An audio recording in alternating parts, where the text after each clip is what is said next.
कुछ समय पहले मैंने इंटरकास्ट मैरिजेस पे एक वीडियो बनाया था जिसे आप लोगों ने बहुत प्यार दिया, बहुत सपोर्ट किया। क्या शादी एक गोत्र में करनी चाहिए या नहीं करनी चाहिए, पूरा साइंटिफिक एक्सप्लेनेशन दूंगा। शुरुआत करते हैं इस वीडियो की एक केस स्टडी से। तो चलिए, हमारी कहानी शुरू होती है स्पेन में 7 अक्टूबर 1649 को। किंग फिलिप्स IV ये 44 इयर्स के थे और ये 14 साल की मारिया एना को अपना दिल दे बैठे और इस दिन इन दोनों की आपस में शादी हुई थी। ये दोनों आपस में कजन्स थे और शादी के बाद इनके 4 बच्चे होते हैं। चारों बच्चे मर जाते हैं, लेकिन जब 5वां बच्चा होता है तो वो मरता नहीं है, लेकिन वो बच्चा इतना ज्यादा डिफॉर्म्ड था, उसका जॉ इतना ज्यादा बाहर निकला हुआ था और 4 साल तक उस बच्चे को small pox, chicken pox, measles और रुबेला जैसी घातक बीमारियां हो चुकी थी। 8 साल तक वो बच्चा चलना नहीं सीख पाया था, बोलना नहीं सीख पाया था। किंग चार्ल्स II ये स्पेन के राजा थे और ये जाने जाते थे अपने जबड़े की वजह से, और इनकी लीनियज में यानी इनके जो पहले 4 फादर्स रहे थे उनका भी जबड़ा थोड़ा निकला हुआ था। ये जब 38 इयर्स के थे तब इनकी डेथ हो गई थी। डेथ के वक्त इनका जो दिल था वो सिकुड़कर एक काली मिर्ची जितना छोटा हो गया था। इनके फेफड़े और इनकी अंतड़ियां एकदम सड़ चुकी थी, इनके दिमाग में पानी भर गया था और इनका एक टेस्टिकल था ही नहीं, जो दूसरा टेस्टिकल था वो एकदम चारकोल की तरह काला पड़ चुका था और इनकी बहुत ही दर्दनाक मौत हुई थी। राजा की मरते वक्त एक भी संतान नहीं थी। 2 रानियां थी, लेकिन दोनों रानियों से राजा की एक भी संतान नहीं हो पाई। क्या रीज़न था आखिर कि एक हैब्सबर्ग जो ये डायनेस्टी थी जिनके राजा की मैं अभी बात कर रहा हूँ, इनका वंशज ही हमेशा के लिए मिट गया, ख़त्म हो गया। देखिए, इसके पीछे जो रीज़न है उसे कहते हैं इनब्रीडिंग। ब्रीडिंग का मतलब होता है कि एक मेल और एक फीमेल वो मेट करते हैं, उससे एक ऑफस्प्रिंग पैदा होता है और वो बच्चा बड़ा होता है और फर्दर आगे और बच्चे करता है। लेकिन इन ब्रीडिंग में एक लड़का और एक लड़की जो कि एक ही फैमिली से कनेक्टेड होते हैं, उनका जो ब्लड लाइन होता है यानी कि जो उनका खून का रिश्ता होता है, जब वो मेट करते हैं और उससे जो बच्चा होता है तो वो इन ब्रीडिंग के कॉन्सेप्ट में आता है।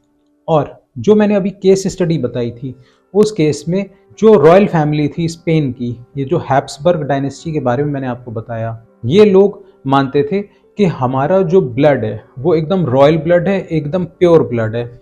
और वो जो भी शादियां करते थे आपस में अपने कजन्स में करते थे, रॉयल ब्लड के बाहर कोई शादी नहीं होती थी। तो एसेंशियली वो इन ब्रीडिंग प्रैक्टिस करते थे।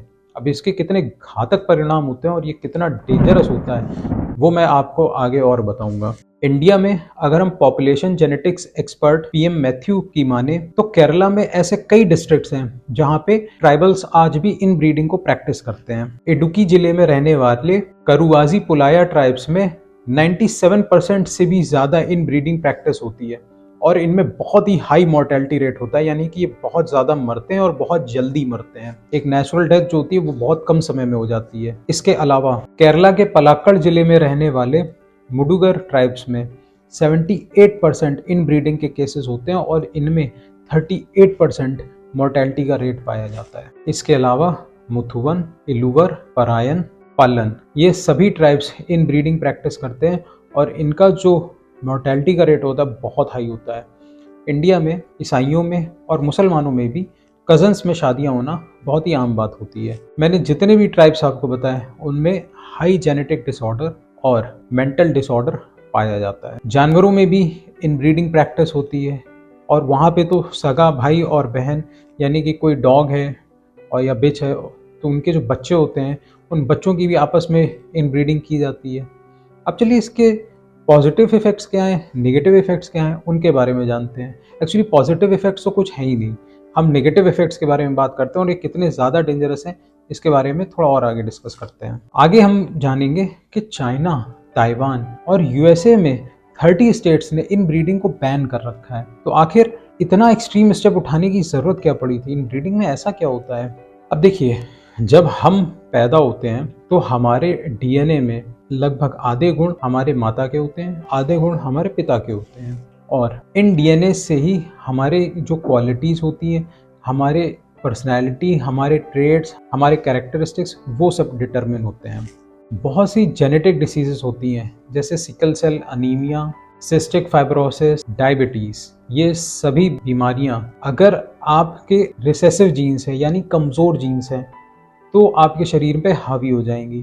लेकिन अगर इंटरब्रीडिंग नहीं होती है यानी कि आपके पिता कोई दूसरी ब्लड लाइन के हैं और आपकी माँ किसी दूसरी ब्लड लाइन की है, तो जो डोमिनेंट जीन्स होते हैं वो रिसेसिव जीन्स को कट आउट कर देते हैं और ये जो जेनेटिक डिसीजेस मैंने अभी बताई इनके होने के चांसेस कम हो जाते हैं।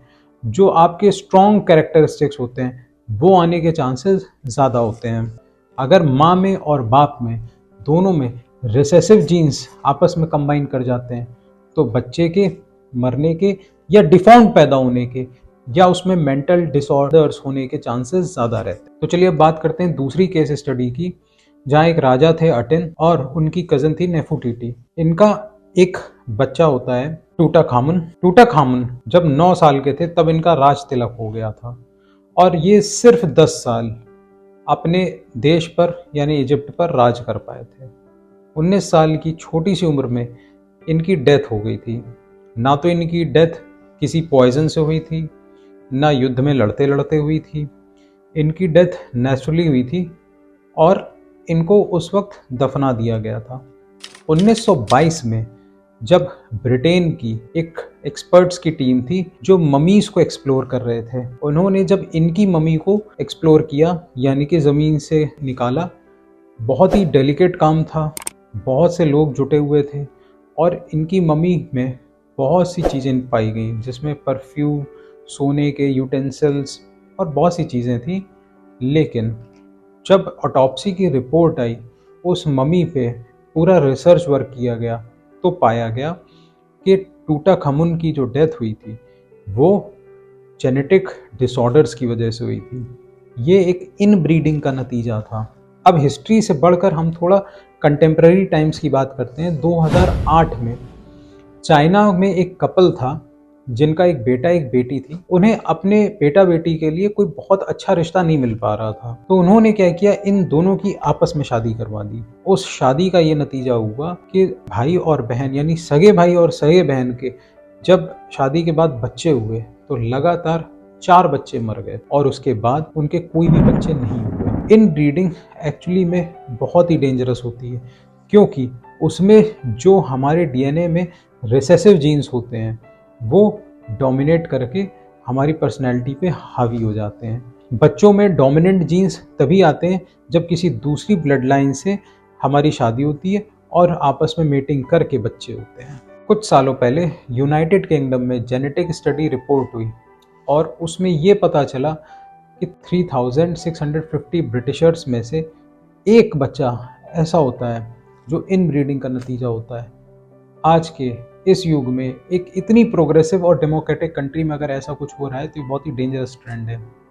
अब हम बात करते हैं अपने इंडिया में सेम गोत्र में शादी क्यों नहीं होती है और क्यों नहीं होनी चाहिए।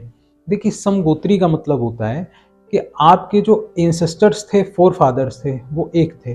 बहुत से ऋषि मुनि थे, उनमें से किसी एक ऋषि की लीनियज से आप आ रहे हैं। तो जब भी एक गोत्र में शादी होती है तो इन ब्रीडिंग की वजह से वो बहुत अच्छी चीज़ नहीं होती है। ये बहुत ज़्यादा प्रोबेबल है कि अगर आप समगोत्री शादी करते हैं तो कहीं ऐसा ना हो कि आपके बच्चों का भी हाल किंग चार्ल्स टू की तरह हो या फिर टूटाखामुन की तरह हो या फिर उस चाइना के कपल जैसा हो, क्योंकि कहीं ना कहीं आप जो शादी कर रहे हैं वो अपने ही किसी दूर दराज के कज़न ब्रदर या सिस्टर से कर रहे हैं। इसलिए जब मैंने इंटरकास्ट मैरिजेस की बात करी थी तो मैंने उसमें समझाया था कि किस तरीके से समाज में इंटरकास्ट मैरिजेस बढ़ेंगी।